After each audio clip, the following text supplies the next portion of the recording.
வணக்கங்க. டிஎன்பிஎஸ்சி திருக்குறள் வகுப்பில் 5வது 6வது குறள் அன்புடைமை அதிகாரத்திலிருந்து.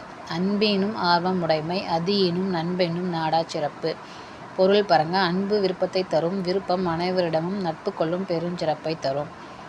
அதாவது நம்ம மற்றவங்க மேலே அன்பு செலுத்துறத நம்ம மேலே ஒரு எமோஷ்னலாகவும் இல்லை ஒரு ரிலேஷன்ஷிப்பையோ க்ரியேட் பண்ணி கொடுக்கும் இல்லைங்களா? நம்மக்கிட்ட பேசுகிறதுக்கும் ஒரு ஆர்வத்தை தூண்டி கொடுக்கும். அது மற்றவங்கக்கிட்ட எல்லாருக்கிட்டையுமே நம்மளுக்கு ஒரு ஃப்ரெண்ட்ஷிப்பை க்ரியேட் பண்ணிக்கிறதுக்கு ஒரு தூண்டுகோலாக இருக்கும் அப்படின்னு சொல்கிறாங்க.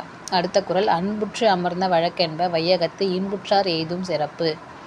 அன்போடு பொருந்திய வாழ்க்கை நெறியை கடைபிடித்தவர் உலகத்தில் மகிழ்ச்சி உடையவர் ஆவார். நம்ம நார்மலாக சாப்பிட்டோம் தூங்கணும் அப்படின்றது இல்லாமல் நம்ம வாழ்கிற வாழ்க்கையில் ஒரு அன்போடு இருந்தோம் அப்படின்னா, அதை நம்ம ஃபாலோ பண்ணுறோம் அப்படின்னா இந்த உலகத்தில் மகிழ்ச்சி இருக்கவங்க அவங்க தான் அப்படின்னு சொல்கிறாங்க. மீதி நம்ம அடுத்த வகுப்பில் பார்க்கலாம்.